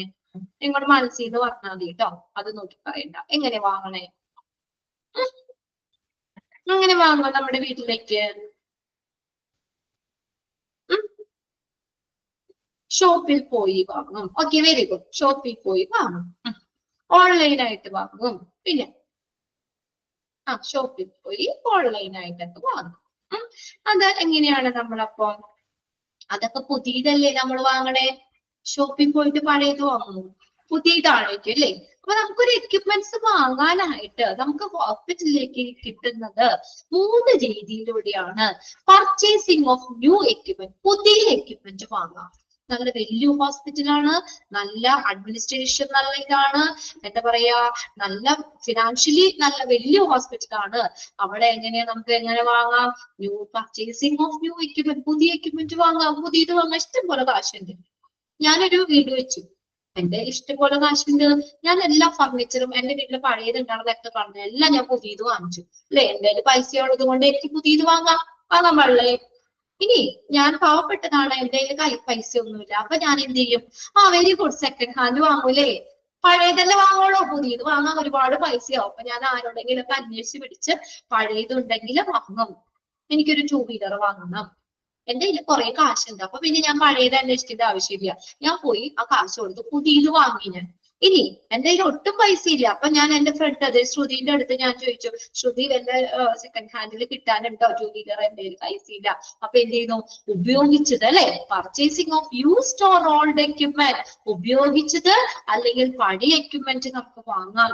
ഇനി ഇത് രണ്ടും അല്ലെങ്കിൽ നമുക്ക് എന്ത് ചെയ്യാൻ പറ്റും? ലീസിങ്. അത് പേര് കേട്ടിട്ടുണ്ടോ? എന്താ ലീസിങ് എന്ന് പറഞ്ഞേ? വാടകയ്ക്ക് അല്ലെങ്കിൽ പാട്ടത്തിന് എടുക്കാം. നമ്മുടെ വീട്ടിലൊരു കല്യാണം വന്നു, എല്ലാ പാത്രങ്ങളും നമ്മൾ പുതിയത് വാങ്ങുമോ? എല്ലാ സാധനങ്ങളും നമ്മൾ പുതിയത് വാങ്ങുമോ? കുറെയൊക്കെ നമ്മൾ വാടകയ്ക്ക് എടുക്കണേ അല്ലേ? ആവശ്യം കഴിയുമ്പോ തിരിച്ചവിടെ കൊണ്ടു കൊടുക്കും ഇല്ലേ? ഇല്ലേ? അപ്പൊ ഇങ്ങനെ നമുക്കൊരു എക്യുപ്മെന്റ് നമ്മുടെ കൈകളിലേക്ക് എത്തും. പുതിയത് വേണമെങ്കിൽ വാങ്ങാം, അല്ലെങ്കിൽ നമുക്ക് പുതിയത് വാങ്ങാൻ പൈസ ഇല്ലെങ്കിൽ യൂസ്ഡ് അല്ലെങ്കിൽ ഓൾഡ് എക്യുപ്മെന്റ് വാങ്ങാം. ഇത് രണ്ടും അല്ലെങ്കിൽ നമ്മൾ കുറച്ച് ദിവസത്തേക്ക് നമുക്ക് ഇത് ലീസിങ്ങിന് എടുക്കാം, പാട്ടത്തിന് എടുക്കാം. ക്ലിയർ ആവുന്നില്ലേ എനിക്ക്? ഇനി അതിന്റെ ഓരോ പ്രൊസീജിയറും കാര്യങ്ങളും ഒക്കെയാണ് നമ്മൾ പറയുന്നത്. പർച്ചേസിങ് എ ന്യൂ എക്യുപ്മെന്റ്, ഒരു പുതിയ എക്യുപ്മെന്റ് പർച്ചേസ് ചെയ്യുമ്പോൾ, ഒരു പുതിയ എക്യുപ്മെന്റ് പർച്ചേസ് ചെയ്യുമ്പോൾ എന്തൊക്കെ കാര്യങ്ങളാണ് നമ്മൾ നോക്കണേ? To collect the relevant data about the equipment from the user department. പുതിയത് വാങ്ങുമ്പോ എന്താ നമ്മൾ അന്വേഷിക്കണം അല്ലെ? To collect the relevant data അല്ലെ, ഒരു ഉപകരണത്തെ കുറിച്ചോ അല്ലെങ്കിൽ നമ്മളെ ഒരു എന്താ പറയാ, നമുക്ക് ഒരു പുതിയ എക്യുപ്മെന്റ് വാങ്ങുമ്പോൾ നമ്മൾ അതുമായിട്ട് ബന്ധപ്പെട്ടുള്ള ഡേറ്റാസ് നമ്മൾ കളക്ട് ചെയ്യും. about the equipment or from the user department, അല്ലെങ്കിൽ യൂസർ ഡിപ്പാർട്ട്മെന്റിൽ നിന്ന് അല്ലെങ്കിൽ നമുക്ക് ആവശ്യമായിട്ടുള്ള ഡേറ്റ കളക്ട് ചെയ്യും. ഇപ്പൊ റേഡിയോളജി ഡിപ്പാർട്ട്മെന്റിലേക്ക് ഒരു സ്കാനർ വേണം, അല്ലെങ്കിൽ CSSD-യിലേക്ക് ഒരു ഓട്ടോക്ലേവ് വേണം. അവിടെ നിന്ന് ഏത് സാധനം വേണ്ടതെന്നൊക്കെ ഉള്ളത് ഏതാ? അത് ഉപയോഗിക്കുന്ന ഡിപ്പാർട്ട്മെന്റ്, അതായത് യൂസർ ഡിപ്പാർട്ട്മെന്റിൽ നിന്ന് എന്താണ് ഏത് എക്യുപ്മെന്റ് ആണ് എന്നുള്ള ഡേറ്റാസ് ഒക്കെ നമ്മള് അതുമായിട്ട് ബന്ധപ്പെട്ട ഡേറ്റ നമ്മൾ എന്ത് കളക്ട് ചെയ്യും. എക്യുപ്മെന്റിനെ കുറിച്ച് ഏത് എക്യുപ്മെന്റാ വേണ്ടത്, അല്ലെങ്കിൽ എത്ര എണ്ണം വേണം, അങ്ങനെയുള്ള അതുമായിട്ട് ബന്ധപ്പെട്ട ഡേറ്റ കളക്ട് ചെയ്യും. ഇനി അടുത്തത് എന്താ? അടുത്ത സ്റ്റെപ്പ് എന്താ? ആദ്യം അപ്പൊ നമുക്ക് എവിടേക്കാണ് ആവശ്യം അവിടെ നമ്മൾ ഡേറ്റ കളക്ട് ചെയ്യും. കിട്ടിയോ? Collect relevant data about the equipment or from the user department. എക്യുപ്മെന്റിനെ കുറിച്ച് അല്ലെങ്കിൽ യൂസർ ഡിപ്പാർട്ട്മെന്റിൽ അത് ഉപയോഗിക്കുന്ന ഡിപ്പാർട്ട്മെന്റിൽ നിന്ന് ആവശ്യമായിട്ടുള്ള ഡേറ്റാസ് കളക്ട് ചെയ്തെടുക്കും. ഇനി to invite the quotation from the supplier. ഇനി എന്തോ കൊട്ടേഷൻസ് ക്ഷണിക്കും. സപ്ലയർ അത് വിതരണം ചെയ്യുന്ന കുറെ സപ്ലയർമാരുണ്ടാവും അല്ലെ? ഹോസ്പിറ്റലിലേക്ക് എക്യുപ്മെന്റ്സ് കൊണ്ട് തരുന്ന കുറെ സപ്ലയർമാരുണ്ടായിരിക്കും. അവരിൽ നിന്ന് കൊട്ടേഷൻസ് ക്ഷണിക്കും. കൊട്ടേഷൻ അത് നിങ്ങൾക്ക് അവിടെ ഒരു 2 പേജ് കഴിഞ്ഞാൽ നമ്മള് ഏതാണ് അതിന് ഈ പർച്ചേസിങ്ങിന്റെ നമ്മൾ ആദ്യം പഠിച്ചില്ലേ? നമ്മൾ സ്റ്റെപ്സുകൾ ഇതിന് മുന്നത്തെ പേജിലല്ലേ നമ്മൾ പഠിച്ചത്?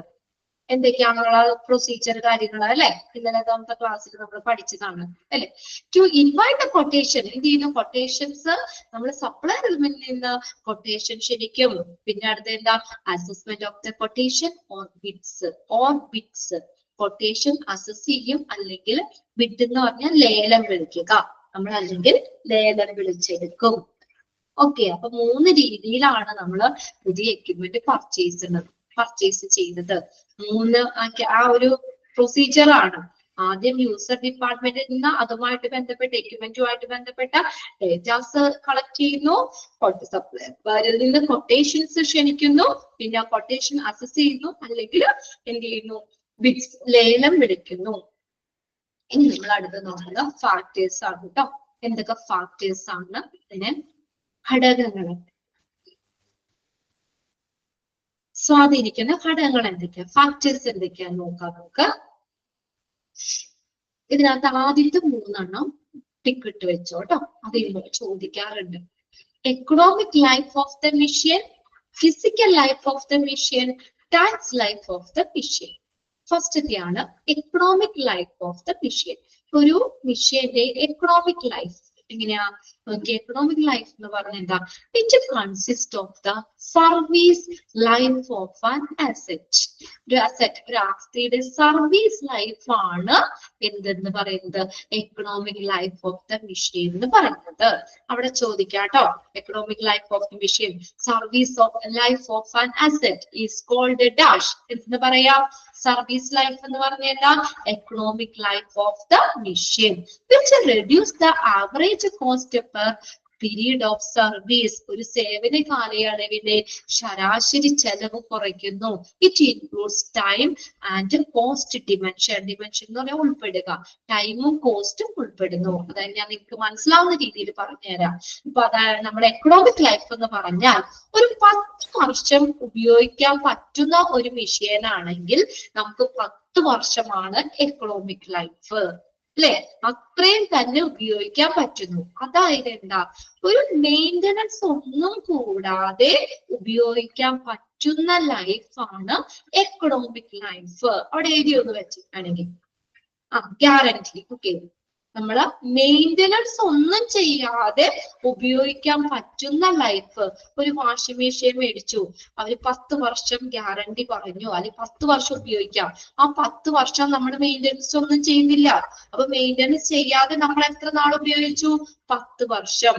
അതാണ് economic life of the machine. എഴുതി വെച്ചോട്ടെ അവിടെ, മെയിൻ്റനൻസ് ഒന്നും ചെയ്യാതെ ഉപയോഗിക്കാൻ പറ്റുന്ന ലൈഫ്.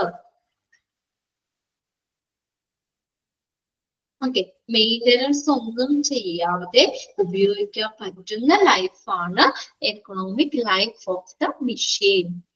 ബോറടിക്കണ്ടോ? ഉറക്കം വന്നുണ്ടോ ആർക്കെങ്കിലും?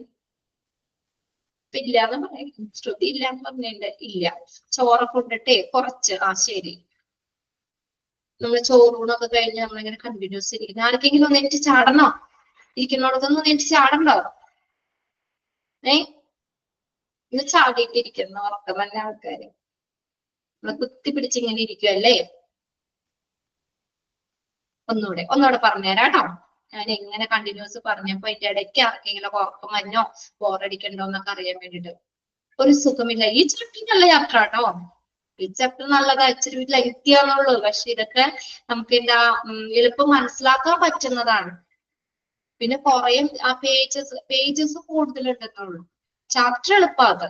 പിന്നെ അന്നൊന്ന് വായിച്ചു വെക്കണല്ലേ, ഇന്നലെ ഞാൻ പറഞ്ഞില്ലേ, അന്നു തന്നെ വായിച്ചു വെക്കണം. ഈ ചാപ്റ്റർ മെറ്റീരിയൽസ് മാനേജ്മെന്റ് എളുപ്പമാണ്. കുറച്ച് ഇങ്ങനെയുള്ള സംഭവങ്ങളൊക്കെ മനസ്സിലാക്കി വെച്ചാൽ മതി, ബുദ്ധിമുട്ടൊന്നുമില്ല. നമ്മൾ ഇമ്പോർട്ടന്റ് സെക്ഷൻസ് ഒക്കെ നോട്ട് ചെയ്ത് പോകണ്ടല്ലോ. അതിൽ നിന്നൊക്കെ തന്നെയായിരിക്കും ക്വസ്റ്റ്യൻസ് ഒക്കെ ചോദിക്കുന്നത്. പ്രീവിയസ് ക്വസ്റ്റ്യൻ പേപ്പർ ഒക്കെ കുറെ ചെക്ക് ചെയ്തിട്ട് പറഞ്ഞു തന്നതാണ് ഇമ്പോർട്ടന്റ് എന്നൊക്കെ പറഞ്ഞത്. നിങ്ങൾക്ക് ഏകദേശം അറിയാലോ. അതനുസരിച്ചാണ് നോട്ട് ചെയ്യുക. ആ സെക്ഷൻ പ്രത്യേകം പഠിക്കാൻ, ബാക്കിയുള്ളതൊക്കെ വായിച്ചു വെക്കാം. ഉറക്കം പോയോ? ഉറക്കം വന്നെന്ന് പറഞ്ഞേ, ആയിരിക്കും ഉറക്കം വന്നെന്ന് പറഞ്ഞത്. ഷഹ്മാ ഷെറിനോ ഉറക്കം ഒന്ന് പോയി കിട്ടി അല്ലെ? ഒരു കുഞ്ഞു വിശേഷം പറഞ്ഞു പോകണം. അതിന് സമയമില്ലാത്തതുകൊണ്ടാട്ടോ നമുക്ക് വിശേഷമൊക്കെ പറയാം. നിങ്ങളുടെ വിശേഷം കേൾക്കാൻ ആഗ്രഹമൊക്കെ ഉണ്ട്, സമയമില്ലാത്തതിന്റെ പേരിലാണ്. ഓക്കെ, അപ്പൊ എക്കണോമിക് ലൈഫ് എന്ന് പറഞ്ഞ എന്താ? മനസ്സിലാക്കി വെക്കരുത്, മനസ്സിലാക്കി വെച്ചാൽ മതി. എക്കണോമിക് ലൈഫ് എന്ന് പറഞ്ഞാൽ 10 വർഷം ഉപയോഗിക്കാൻ പറ്റുന്നതാണെങ്കിൽ നമ്മൾ മെയിൻ്റനൻസ് ഒന്നും ചെയ്യാതെ നമ്മൾ 10 വർഷം ഉപയോഗിക്കും, അല്ലെ? അതാണ് എക്കണോമിക് ലൈഫ്. അപ്പൊ ആ സെന്റൻസ് ഒന്ന് നോട്ട് ചെയ്തിട്ട്, it consist of the service life of an asset. ഒരു ആസ്തി, അതിന്റെ സർവീസ് ലൈഫാണ് എക്കണോമിക് ലൈഫ്. പഠിച്ചില്ലേ എല്ലാവരും? സർവീസ് ലൈഫാണ് economic life of the machine എന്ന് പറയുന്നത്. ഇനി ഇലക്ട്രോണിക് എക്യുപ്മെന്റ്സിന്റെ ഓക്കെ, അടുത്ത് നോക്കിയേ, physical life of the machine. ഇനി അടുത്തതാണ് ഫിസിക്കൽ ലൈഫ്. എന്താ? Total period of productivity of the machine or the entire life of the machine. Physical life എന്ന് പറഞ്ഞാൽ total period of productivity of the machine, അല്ലെങ്കിൽ എന്താ പറയാ, ഓർ ദ എൻറ്റയർ ലൈഫ്, ആ മെഷീന്റെ മൊത്തത്തിലുള്ള ലൈഫ്. അതായത് ഞാൻ പറയാം, ഇപ്പൊ 10 വർഷം ഉപയോഗിക്കാൻ പറ്റുന്ന മെഷീൻ 10 വർഷം ഉപയോഗിച്ചു. അത് കഴിഞ്ഞ് നമ്മൾ കുറച്ച് മെയിൻ്റെനൻസ് ചെയ്ത് 2 വർഷം കൂടി ഉപയോഗിച്ചു. ഓക്കെ, 2 വർഷം കൂടി ഉപയോഗിച്ചു. അപ്പോൾ ഫിസിക്കൽ ലൈഫ് എത്ര വരും? 10 വർഷം നോർമൽ ഉപയോഗിക്കാൻ പറ്റുന്ന എക്കണോമിക് ലൈഫ്. അത് കഴിഞ്ഞ് നമ്മൾ മെയിൻ്റെനൻസ് ചെയ്ത്, ഓക്കെ വെരി ഗുഡ്. അപ്പൊ കണക്ക് പറയാം അല്ലെ, 10+2 10 വർഷം നമ്മൾ ഉപയോഗിച്ചു, 2 വർഷം മെയിൻ്റെനൻസ് ചെയ്ത് ഉപയോഗിച്ചു. അപ്പൊ മൊത്തം എത്ര വരും? 12 വർഷം. അതാണ് ഏത്? Physical life. മെയിൻ്റെനൻസും കൂടി ചെയ്ത് ഉപയോഗിക്കാൻ പറ്റുന്ന ലൈഫ്, അതാണ് ഫിസിക്കൽ ലൈഫ്. മനസ്സിലാവല്ലേ പിള്ളേരെ? യെസ്. അതായത് നമ്മൾ കുറച്ചാളുകൾ, നമ്മൾ അങ്ങനെയല്ലേ, ഒരു സാധനം നമ്മൾ കയ്യിൽ നിന്ന് കാശ് കൊടുത്ത് മേടിച്ചു കഴിഞ്ഞാൽ അത് ഗ്യാരണ്ടി കഴിയുമ്പോഴത്തേക്ക് എല്ലാവരും എറിഞ്ഞ് കളയാണ്. അത് ദൂരെ കളയും എല്ലാവരും. കുറച്ചാള് നമ്മൾ മെയിൻ്റെനൻസ് ഒക്കെ നടന്ന് തട്ടി മുട്ടി കുറച്ച് കാലം കൂടി നമ്മൾ ഉന്തിക്കൊണ്ട് നടക്കും അല്ലെ. അത് മാക്സിമം പോണോടത്തോളം നമ്മൾ ഉപയോഗിക്കും. അതെന്താ? ഫിസിക്കൽ ലൈഫാണ്. മെയിൻ്റെനൻസും കൂടി ചെയ്ത് ഉപയോഗിക്കാൻ പറ്റുന്നത്. അപ്പൊ അവിടെ നോട്ട് ചെയ്തിട്ടോ കേട്ടോ. The total period of productivity of a machine is called dash. എന്താണ്? അല്ലെങ്കിൽ entire life of the machine. അതാണ് ഫിസിക്കൽ ലൈഫ് എന്ന് പറയുന്നത്. ഇനി അടുത്ത് നോക്കിയേ, tax life. The number of years over which the capital cost can be received back. മെഷീന്റെ ആ ഒരു കാലാവധി നമുക്ക്, അതായത് നമുക്ക് ആ തിരികെ ലഭിക്കാൻ കഴിയുന്ന വർഷങ്ങളുടെ എണ്ണം. അതായത് 1000 രൂപയുടെ ഒരു സാധനം വാങ്ങിച്ചു, അതിൽ നിന്ന് 1000 രൂപയുടെ ബെനിഫിറ്റ് എനിക്ക് കിട്ടണ്ടേ? വേണ്ടേ? അതാണ് ടാക്സ് ലൈഫ് എന്ന് പറയുന്നത്. എക്സാമ്പിൾ ആയിട്ട് പറഞ്ഞാട്ടോ, 1000 രൂപയുടെ ഒരു സാധനം ഞാൻ വാങ്ങിച്ചു, അതിൽ നിന്നും എനിക്ക് തിരിച്ചു കിട്ടുന്ന ബെനിഫിറ്റ്, അതാണ് ടാക്സ് ലൈഫ് എന്ന് പറയുന്നത്. അതൊന്ന് അണ്ടർലൈൻ ചെയ്ത് വെച്ചോ. The number of years over which the capital cost can be received back. ആ ക്യാപിറ്റൽ കോസ്റ്റ് തിരിച്ചു കിട്ടാൻ പറ്റുന്ന ആ ഒരു കാലാവധി അല്ലെങ്കിൽ ആ ഒരു പീരീഡ്, അതാണ് ടാക്സ് ലൈഫ് എന്ന് പറയുന്നത്. അത് 3 എണ്ണം അതിന് നോട്ട് ചെയ്തതാ. പിന്നെ പറയേണ്ട എക്കണോമിക് ഫോർകാസ്റ്റിംഗ്, സാമ്പത്തിക പ്രവചനം, ഒബ്റ്റൈനബിലിറ്റി ഓഫ് സ്പെയർസ്, സ്പെയറുകളുടെ ലഭ്യത, electricity, electricity, potentiality in the existing system, നിലവിലുള്ള ആ സിസ്റ്റത്തിന്റെ സാധ്യത, നിലവിലുള്ള സംവിധാനത്തിന്റെ സാധ്യത, ഇതൊക്കെ ഫാക്ടേഴ്സ് ആട്ടോ. നിലവിലുള്ള ആ ഒരു സംവിധാനത്തിന്റെ സാധ്യത.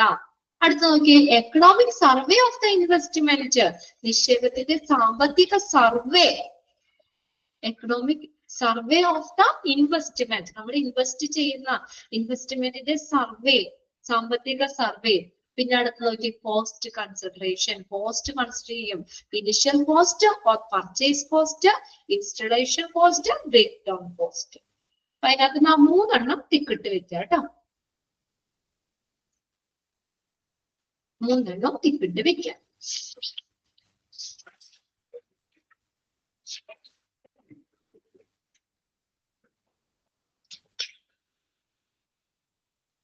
ടാക്സ് ലൈഫ് ഒന്നുകൂടി പറയണം. ടാക്സ് ലൈഫ് എന്ന് പറഞ്ഞു കഴിഞ്ഞാൽ നോക്കി, the number of years over which the capital cost can be received back. മെഷീന്റെ ആ ഒരു തിരികെ ലഭിക്കാവുന്ന ഒരു കാലാവധി. അതായത് ഇപ്പൊ ഞാൻ അതാ പറഞ്ഞ, ഒരു 1000 രൂപയുടെ ഒരു സാധനം വാങ്ങിച്ചു, അപ്പൊ നമുക്ക് എന്താ പറയാ, ആ 1000 രൂപയുടെ ബെനിഫിറ്റ് എനിക്ക് കിട്ടണം. ആ ഒരു ടൈം ഞാൻ മുടക്കിയതിന്റെ അത്രയും എനിക്ക് എന്താ, ആ ബെനിഫിറ്റ് എനിക്ക് കിട്ടണം അല്ലെ. അപ്പൊ അതിനു വേണ്ടി എടുക്കുന്ന ആ ഒരു ടൈം, അതാണ് ടാക്സ് ലൈഫ് എന്ന് പറയുന്നത്. തിരികെ ലഭിക്കാൻ കഴിയുന്ന ആ വർഷങ്ങളുടെ എണ്ണം. നമ്മൾ എത്ര രൂപയാണോ മുടക്കിയത് അതിന്റെ ബെനിഫിറ്റ് നമുക്ക് കിട്ടുന്ന. ഇപ്പൊ 1000 രൂപയുടെ ഒരു സാധനം വാങ്ങിച്ചാൽ എനിക്ക് 1000 രൂപയുടെ ബെനിഫിറ്റ് കിട്ടണ്ടേ? അതാണ് ആ എന്തെന്ന് പറയുന്ന ടാക്സ് ലൈഫ്. അത്രയും ആ ഒരു ടൈമാണ് ടാക്സ് ലൈഫ് എന്ന് പറയുന്നത്. ഓക്കെ, ക്ലിയർ ആയോ? ഓക്കെ, 3 എണ്ണം നോട്ട് ചെയ്ത് വെച്ചോ. A, B, C ടിക്കറ്റ് വെക്കും. മൂന്നൊന്ന് വായിച്ചു നോക്കിയേ പെട്ടെന്ന്. എക്കണോമിക് ലൈഫ്, ഫിസിക്കൽ ലൈഫ്, അത് ചോദിച്ചിട്ടുണ്ട് കേട്ടോ. പ്രീവിയസ് ക്വസ്റ്റ്യൻ പേപ്പറിന് അധികം ഏതെങ്കിലും എടുത്ത് ചോദിക്കാറുണ്ട്. എക്കണോമിക് ലൈഫ് എന്ന് പറഞ്ഞാൽ സർവീസ് ലൈഫ്, ഫിസിക്കൽ ലൈഫ് എന്ന് പറഞ്ഞാൽ entire life of the machine. Tax life എന്ന് പറഞ്ഞാൽ the number of years which the capital cost can be received back. Capital cost തിരികെ നമുക്ക് കിട്ടാൻ പറ്റുന്ന ആ ഇയേഴ്സ്. 1000 രൂപയുടെ സാധനം വാങ്ങിച്ചാൽ നമുക്ക് ആ 1000 രൂപയുടെ ബെനിഫിറ്റ് നമുക്ക് കിട്ടണം അല്ലേ? അതിന് വേണ്ടി വരുന്ന years, number of years. Okay, ഇനി അടുത്തത് purchasing of an old equipment. Old equipment, ഒരു പഴയ സാധനം വാങ്ങുമ്പോൾ, ഇപ്പൊ നമ്മൾ ന്യൂ എക്യുപ്മെന്റ് അല്ലേ പറഞ്ഞത്? ന്യൂ എക്യുപ്മെന്റ് ആണ് പർച്ചേസിങ്. ന്യൂ എക്യുപ്മെന്റ് ആണ്. അതിന്റെ 3 സ്റ്റെപ്പാണ് നമ്മൾ പറഞ്ഞത്, 3 പ്രൊസീജിയർ പറഞ്ഞു. പിന്നെ അതിന് പുതിയ എക്യുപ്മെന്റ് വാങ്ങുമ്പോൾ എന്തൊക്കെ ഫാക്ടേഴ്സ് ആണ് നമുക്ക് അതിന്റെ ഘടകങ്ങൾ ഏതൊക്കെയാണെന്നുള്ളതും പറഞ്ഞു. എന്തൊക്കെയാണ് നമ്മൾ ശ്രദ്ധിക്കേണ്ടത്, അല്ലെങ്കിൽ ഒരു പുതിയ എക്യുപ്മെന്റ്സ് വാങ്ങുമ്പോൾ ഈ പറഞ്ഞ കാര്യങ്ങൾ, ഈ ഫാക്ടേഴ്സ് നമ്മൾ നോക്കണം. ഓക്കെ, പിന്നെ അടുത്തത് നമ്മൾ നോക്കൂലേ ഒരു പുതിയത് വാങ്ങുമ്പോൾ സ്പെയർ, അവൈലബിലിറ്റി ഓഫ് സ്പെയർസ് അല്ലേ? അതായത് നിലവിലുള്ള സാധ്യത എന്താണ്? എക്കണോമിക് സർവേ ഇൻവെസ്റ്റ്മെന്റിന്റെ, നമ്മൾ ഇൻവെസ്റ്റ് ചെയ്യുന്നതിന്റെ അതിന്റെ ഒരു ഇത്. പിന്നെ കോസ്റ്റും കൺസിഡർ ചെയ്യും. ഇനി purchasing of an old equipment, ഒരു പഴയ എക്യുപ്മെന്റ് വാങ്ങുകയാണെങ്കിൽ, ഹോസ്പിറ്റലിലേക്ക് നമ്മൾ ഒരു പഴയ എക്യുപ്മെന്റ് പർച്ചേസ് ചെയ്യുകയാണെങ്കിൽ എന്തൊക്കെ കാര്യങ്ങളാണ് നോക്കുന്നത്, അല്ലെങ്കിൽ എന്താണ് അവിടെ നോക്കുന്നത്? ഡൺ മോർണിംഗ് ടു ഷോർട്ട്, എപ്പോഴാണ് നമ്മൾ പഴയത് വാങ്ങുന്നത്? എപ്പോഴാണ് വാങ്ങുന്നത്? Done morning to shortage of money, പൈസക്ക് ഷോർട്ടേജ് വരുമ്പോഴല്ലേ? അല്ലേ? എന്റെ ഇത് പൈസ ഇല്ലാതെ വരുമ്പോഴല്ലേ എനിക്ക് പഴയത് വാങ്ങേണ്ട കാര്യമുള്ളൂ. ഇഷ്ടം പോലെ കാശ് എന്റെ കയ്യിലുണ്ട്, അപ്പൊ ഇനി ഞാൻ പഴയത് അന്വേഷിച്ചുകൊണ്ട് ആവശ്യമില്ലല്ലോ അല്ലേ? എപ്പോഴാണ് നമ്മൾ പഴയ എക്യുപ്മെന്റ് പർച്ചേസ് ചെയ്യുന്നത്? Done morning to shortage of money, പൈസയുടെ ഷോർട്ടേജ് വരുമ്പോൾ അല്ലേ? പൈസക്ക് ഷോർട്ടേജ് വരുമ്പോൾ. അല്ലെങ്കിലോ use the equipment as an experiment, ഒരു പരീക്ഷണാടിസ്ഥാനത്തിൽ ഉപയോഗിക്കുന്നതിന്. നമ്മൾ എന്തെങ്കിലും ഒരു ഇതായിട്ട് നമ്മൾ ചെയ്യുമ്പോൾ പുതിയതിന് നമ്മൾ പരീക്ഷണം നടത്തൂല അല്ലെ? ഒരു പരീക്ഷണാർത്ഥത്തിൽ ഉപയോഗിക്കുന്നതിന് equipments, or use the equipment as an experiment, ഒരു പരീക്ഷണാർത്ഥത്തിൽ ഉപയോഗിക്കുമ്പോൾ. അപ്പൊ പഴയതില നമ്മള് ഇതാക്കുള്ളൂ അല്ലെ? പുതിയത് വാങ്ങൂല. എക്സാമ്പിൾ ബൈക്ക്, ശരിയാ, ഞാൻ സൈക്കിളിന്റെ ആദ്യം പറയാൻ തുടങ്ങിയതാ അല്ലെ? നമ്മളിപ്പോ കുഞ്ഞു പിള്ളേര് സൈക്കിൾ ഓടി പഠിക്കാനായിട്ട് ആരെങ്കിലും ഡ്രൈവിംഗ് പഠിക്കാൻ, ശരിയാ, ഞാൻ സൈക്കിൾ എന്ന് പറഞ്ഞപ്പോ അവിടെ ബൈക്ക് എക്സാമ്പിൾ വന്നു. ഇങ്ങനെ ഒരു ചെറിയ എക്സാമ്പിൾ ഒക്കെ കൊടുക്കാം. അപ്പൊ പിന്നെ നമുക്ക് അത്ര പെട്ടെന്ന് മനസ്സിലാവുകയും ചെയ്യും. നമുക്ക് ഇതുമായിട്ടൊന്ന് നിങ്ങൾക്ക് ഓർത്തിരിക്കാൻ എളുപ്പമുണ്ടോ അല്ലെ? നമ്മുടെ പിള്ളേര് സൈക്കിൾ ഓടി പഠിക്കാൻ പറയുമ്പോൾ പുതിയ സൈക്കിൾ മേടിച്ചു കൊടുക്കുമോ? സൈക്കിൾ ഓടി പഠിക്കാൻ വരുമ്പോ, പഠിക്കാൻ തുടങ്ങുമ്പോ പഴയൊരു സൈക്കിൾ എവിടെന്നെങ്കിലും പഠിപ്പിച്ചു കൊടുത്തിട്ട് അതിന് സൈക്കിൾ ഓടി പഠിക്കുകയും നന്നായിട്ട് പഠിച്ചു കഴിയുമ്പോൾ പുതിയത് വാങ്ങാന്ന് പറയും. അതെങ്ങനെയാ? ഒരു പരീക്ഷണാർത്ഥം, അല്ലെങ്കിൽ അവര് പഠിക്കാൻ വേണ്ടിയാണ് അല്ലെ? അല്ലെങ്കിൽ ആ പുതിയത് പഠിച്ചു കൊടുത്ത് എവിടെയെങ്കിലും ഒക്കെ മറിച്ച് അടിച്ച് അത് ചീത്തയാവും. ബൈക്കും അതെ, ഡ്രൈവിങ്ങും അതെ അല്ലെ? നമ്മള് ഡ്രൈവിങ് സ്കൂളില് നമ്മൾ പഠിക്കാൻ പോകുമ്പോ പുതിയ കാറാണോ നമുക്ക് ഡ്രൈവിംഗ് പഠിക്കാൻ തന്നെ? അല്ലെങ്കിൽ ബൈക്ക് പുതിയ വണ്ടിയാണോ? പഴയതാണ് അല്ലെ? അതിന്റെ നമുക്ക് എന്താ പരീക്ഷിച്ച് നമ്മൾ അവിടെ പഠിക്കുകയാണ്. അങ്ങനെ നമുക്ക് എന്ത് വാങ്ങാം? ഓൾഡ് എക്യുപ്മെന്റ് വാങ്ങാം. നമ്മളാണെങ്കിലും അങ്ങനെയല്ലേ, ചിലവരൊക്കെ 2 വീലർ പഠിക്കാനായിട്ട് നമ്മള് ഹസ്ബൻഡിന് പുതിയ ഇത് തരുമോ? അല്ലെങ്കിൽ നിങ്ങളുടെ ആർക്കെങ്കിലും പുതിയ വണ്ടി തരുമോ? നിങ്ങൾ ഓടിച്ചോ എന്ന് തരുമോ? ഇല്ല. അപ്പൊ നമ്മൾ പഴയതാണ് ഇഷ്ടം. അപ്പൊ ഹസ്ബൻഡ് പറയും അവിടെ വെയിറ്റ് ചെയ്യേ, ഞാൻ സെക്കൻഡ് ഹാൻഡ് കിട്ടുമെന്ന് നോക്കട്ടെ, പഴയ വണ്ടി ഉണ്ടെങ്കിൽ അത് ഞാൻ മേടിക്കാം, എന്നിട്ട് നീ അതിനകത്ത് ഓടിച്ച് പഠിക്കും, അത് കഴിയുമ്പോ പുതിയത് വാങ്ങിച്ചു തരാമെന്ന് പറഞ്ഞിട്ടില്ലേ? ഡ്രൈവിംഗ് ഒക്കെ എല്ലാവർക്കും ഒക്കെ ഡ്രൈവിംഗ് ഒക്കെ അറിയോ? ഇവിടെ വിഷയം മാറിപ്പോയി, എങ്കിലും ഞാൻ പറഞ്ഞതാണ്. അല്ലേ? ഐശ്വര്യോട് പറഞ്ഞേണ്ടത് കംഫർട്ട് ഉണ്ട്. അങ്ങനെയല്ലേ? അപ്പൊ എങ്ങനെയാ? നമ്മളൊരു പരീക്ഷണാർത്ഥത്തിൽ. പിന്നെ അടുത്ത് നോക്കി, അപ്പൊ 2 കാര്യങ്ങൾ അവിടെ പറഞ്ഞിരിക്കുന്നത്. പഴയ എക്യുപ്മെന്റ് വാങ്ങുന്നത് നമുക്ക് അറിയാം അല്ലെ? ശരിക്കറിയാം. അപ്പൊ നമുക്ക് പൈസക്ക് ഷോർട്ടേജ് വരും. ഇനി പഠിക്കണം. Very good. വേഗം പഠിച്ചോട്ടോ. ഡ്രൈവിംഗ് അറിയില്ലാത്തത് ഇന്നത്തെ അത്യാവശ്യമാണ്. നമുക്ക് എവിടെയെങ്കിലൊക്കെ ഒന്ന് പോവാൻ മറ്റുള്ളവരെ നമുക്ക് ഡിപ്പെൻഡ് ചെയ്യണ്ടല്ലോ. പിള്ളേരെ സ്കൂളിൽ കൊണ്ടുവന്നാക്കാനായിട്ട് നമുക്ക് കടയിൽ പോകണമെങ്കിൽ ഒക്കെ എപ്പോഴും ഹസ്ബൻഡിനെ വിളിക്കാൻ നിൽക്കണ്ട. നമ്മൾ ഡ്രൈവിംഗ് പഠിച്ചു കഴിഞ്ഞാൽ നമുക്ക് ഇഷ്ടമുള്ളവർക്ക് പോവാലോ. ഓക്കെ, ഇപ്പൊ പഠിക്കാത്തവരൊക്കെ വേഗം പഠിച്ചോ. ഓക്കെ, ഞാനൊരു മോട്ടിവേഷൻ പറഞ്ഞതാണ്. അപ്പോ ലൈസൻസ് അറിയും, ലൈസൻസിന് വേണ്ടിയിട്ട്. ഓക്കെ, ഓടിക്കാൻ അറിയാം, ലൈസൻസ് എടുക്കാൻ വേണ്ടിയിട്ടാണ്. ഓക്കെ, അപ്പൊ അങ്ങനെ നമുക്ക് അപ്പൊ രണ്ട് രീതിയിൽ പർച്ചേസ് ചെയ്യാം. ഇനി നോക്കിയേ, four main source for purchasing and old equipment. ഒരു ഓൾഡ് എക്യുപ്മെന്റ് പർച്ചേസ് ചെയ്യുമ്പോൾ 4 സോഴ്സുകൾ, ഫോർ മെയിൻ സോഴ്സ്. അപ്പൊ നമ്മൾ പറഞ്ഞതൊക്കെ തന്നെയാണ്. എങ്ങനെ നമുക്ക് പർച്ചേസ് ചെയ്യാം നോക്കിയേ, directly buy from your owner. അവർ ഓണറിന്റെ അടുത്ത് നിന്ന് നേരിട്ട് വാങ്ങാം, അല്ലെ? ഓണറിൽ നിന്ന് നേരിട്ട് വാങ്ങാം. Used or old equipment dealers, ഡീലർമാരിൽ നിന്ന് വാങ്ങാം. യൂസ്ഡ് അല്ലെങ്കിൽ ഓൾഡ് എക്യുപ്മെന്റ് ഡീലേഴ്സിൽ നിന്ന് വാങ്ങാം, ഡീലർമാരിൽ നിന്ന് വാങ്ങാം. ദെൻ ബ്രോക്കേഴ്സിൽ നിന്ന് വാങ്ങാം. ഓപ്ഷണറീസ്, ഓപ്ഷണറീസ് എന്ന് പറഞ്ഞാൽ ലേലക്കാര്, ലേലത്തിൽ വാങ്ങാം. For main source for purchasing and old equipment. Note ചെയ്തിട്ടോട്ടോ ഏതൊക്കെ രീതിയിലാണ് നമ്മള് വാങ്ങുന്നത്. ഓണറിൽ നിന്ന് വാങ്ങാം, used or old equipment dealers, then brokers, auctioneers. Auctioneers എന്ന് പറഞ്ഞാൽ ലേലക്കാര്, ലേലത്തിൽ വാങ്ങാം. Okay, directly buy from your owner. ഓണറിൽ നിന്ന് നേരിട്ട് വാങ്ങുമ്പോ എന്താ അഡ്വാൻറ്റേജ്? എന്താണ് advantage? Advantage is that we can see the working of the particular equipment. അല്ലെ, ആ എക്യുപ്മെന്റിന്റെ വർക്കിംഗ് ഡയറക്റ്റ് കാണാം. എക്യുപ്മെന്റിന്റെ വർക്കിംഗ് നമുക്ക് നേരിൽ കാണാം. ഇപ്പൊ ആരാണ്? കീർത്തിയുടെ കയ്യിൽ പഴയ 2 വീലർ ഉണ്ടെന്ന് പറഞ്ഞു. ഞാനത് നേരെ കീർത്തിയുടെ അടുത്ത് വന്ന്, നേരെ ഓണർ കീർത്തിയാണ്, കീർത്തിയുടെ അടുത്ത് നേരെ വന്ന് ഞാൻ വാങ്ങുക. അപ്പൊ എനിക്ക് അവിടെ നേരെ കീർത്തിയുടെ അടുത്ത് വന്നിട്ട് ബൈക്ക് 2 വീലർ വർക്കിങ്ങും ഓടിക്കണതും ഇതൊക്കെ എനിക്ക് നേരിട്ട് കാണാനോ, അതിന്റെ വർക്കിംഗ് കാണാൻ പാടില്ലേ? നേരെ കണ്ട് എനിക്ക് ഇഷ്ടമായ മാത്രം എടുത്താൽ മതി, അല്ലെ? അതൊരു അഡ്വാൻറ്റേജ് അല്ലേ? നമുക്ക് അതിന്റെ വർക്കിംഗ് നേരിട്ട് കാണാം. And also about the detail of past usage of conserved equipment. അല്ലെ, അതിന്റെ പാസ്റ്റ് യൂസേജ് എന്താണ്, അല്ലെ? അതിന്റെ ഒരു പാസ്റ്റ് യൂസേജ് നമുക്ക് എന്താണ്? അതിന് മുന്നേ ഇപ്പൊ കീർത്തി എത്ര നാൾ അത് ഓടിച്ചോണ്ട് നടന്നതാണ്, അല്ലെങ്കിൽ വല്ല തട്ടിയും കുട്ടി വല്ല എന്തെങ്കിലും പരിക്കുകളുണ്ടോ, അല്ലെങ്കിൽ അങ്ങനെ നമുക്ക് വാങ്ങാം. ഇപ്പൊ എക്യുപ്മെന്റ്സ് ആണെങ്കിലും നമ്മൾ ഇതുപോലെ നമ്മൾ നേരിട്ട് വാങ്ങുമ്പോൾ നമ്മൾ ആ മെഷീൻ വർക്കിംഗ് കാര്യങ്ങളൊക്കെ നമുക്ക് നേരിട്ട് കാണാൻ പറ്റും. പിന്നെ അതിന്റെ പാസ്റ്റ് യൂസേജ്, അതിന്റെ ഡീറ്റെയിൽസും നമുക്ക് ആ എക്യുപ്മെന്റിന്റെ പാസ്റ്റ് യൂസേജ് അതിന്റെ ഡീറ്റെയിൽസും നമുക്ക് കാണാൻ പറ്റും. ഇനി used or old equipment dealers. Okay, warranty for a short period. കുറച്ച് വാറന്റി നമുക്ക് കുറച്ച് പീരീഡിലേക്കേ ഉള്ളൂ. 2 types of equipment received from them, rebuilt and reconditioned equipment. 2 തരത്തിലുള്ള എക്യുപ്മെന്റ് ആണ് നമ്മൾ റിസീവ് ചെയ്യുന്നത്. റീബിൽറ്റ് എന്ന് വെച്ചാൽ എന്താ? റീബിൽറ്റ് പുനർനിർമ്മിച്ചതും കണ്ടീഷൻ എന്ന് പറഞ്ഞാൽ പുനഃസ്ഥാപിച്ചുമായിട്ടുള്ള എക്യുപ്മെന്റ്.